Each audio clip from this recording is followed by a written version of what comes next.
Hi, my name's Amanda. Hi, my name is Justin. Hi, my name is Yasmin. Hi, my name is Manny. Hi, my name is Ashley. Hi, my name is Betsaila. My name is Jordan Rosas. My name is Jessica. Hi, my name is Unsaid Bias, and my purpose tonight is to inform you guys on how to do CPR. Because you never know when you're going to be in an emergency situation, and you'll never know when you'll be able to use this. So I'm going to start off with a question right now, and don't answer this question. This is a rhetorical question, okay? It said, let's say you are walking in the mall or in a public spot, a school or something, and somebody was to collapse right in front of you. With a show of hands, how many of you guys would know what to do in that situation? Alright, so not many raise their hands. So there is a definite need for people to learn CPR. It's very important to have at least an idea of how to perform CPR in an emergency situation. And I'm going to teach you guys with three-letter acronym, an easy way to remember how to do CPR. Alright? First things first. If you see an unresponsive person, what you're going to do is check your surroundings and make sure you're in a safe spot. You're in no danger. That's the first thing. Then you go ahead and approach your victim. There's two different things that you need to do depending on the age of the victim. If it's an adult, you're going to call 911 first, and then you're going to go ahead and initiate CPR. If it's a child or an infant, then you're going to do CPR for 2 minutes, and then you're going to call 911 and then resume CPR. The acronym to remember what to do in CPR in case of emergency is ABC. Okay, and that stands for airway, breathing, and circulation. And I'm going to break that down for you so that you can remember that. Okay, the first thing you're going to do, airway, alright, is the head tilt chin lift. So you take the hand on the forehead, you tilt that back, you lift up the chin, and that allows for to clear that airway if there's any obstruction, to get a good passageway on the airway. Then the next thing you're going to do is look, listen, and feel. Okay, you're going to look to see if the chest rises. You're going to feel with the back of your hand to see if there's any, if you feel the patient breathing on your hand. And you're going to listen with your ear to the patient's mouth to see if that patient is breathing or not.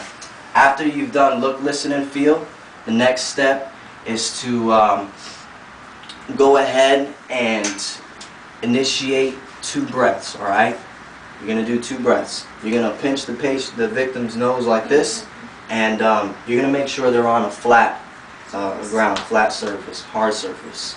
All right. Then you're going to put a tight mouth-to-mouth seal on the victim. All right. You're going to do the 2 breaths, and you're going to do regular breaths. Most people tend to take a real deep breath, but you don't want to get dizzy yourself or get lightheaded and not be able to do CPR. Then you're going to have to do it twice. Someone's going to have to do it on you. So after you do those 2 breaths, you're going to look when you're doing it to see if the chest rises. If the chest doesn't rise after the first breath, then reposition yourself and go ahead and do that again. The next thing you're going to do, alright, so you took care of the airway, you did the head tilt chin lift, and you did the breathing. Alright, you only got one more step to go, and that's circulation. Circulation is the way that the blood flows throughout the body. So you're going to check for a pulse. You're going to check for a pulse in the carotid artery, which is right here, or on a radial pulse, which is on either side, on this side of your arm or on this side of your arm. You're going to check for a pulse. If within 10 seconds you don't feel a pulse, then immediately you're going to start compressions. All right. The landmarks and the ratios are the same for adult, a child, and an infant. There's just 3 different techniques that you're going to need to use. Okay. The ratio and amount of compressions that you're going to do, you're going to do 100 compressions within a minute. And the ratio is 30 to 2, meaning that you're going to do 30 compressions to every 2 breaths on the victim. Alright? The first thing you're going to do for an adult is you're going to interlock your hands like this, and you're going to put the palm of your hand, the landmark is the nipple line, alright? Right across the nipple line. And you're going to go in between, right above the sternum. And then you're going to proceed to go fast and hard on that patient, alright?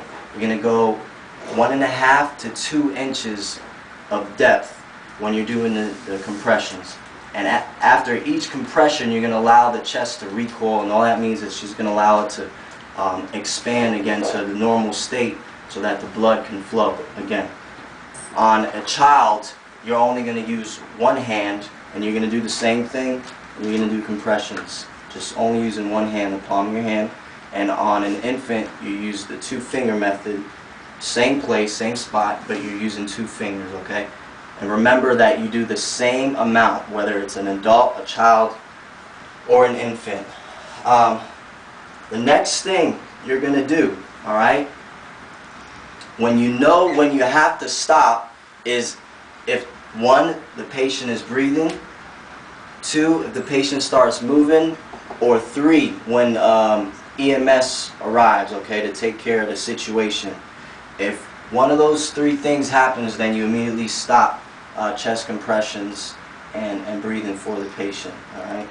To sum this all up, alright, if you remember this 3-letter acronym, A, B, and C, the head tilt chin lift, alright, which you're opening up the airway, B, which is breathing, where you initiate the 2 breaths, and C, which is circulation, which is checking for a pulse and starting compressions, then you'll have a good idea of how to perform CPR, and you'll have no problems doing that.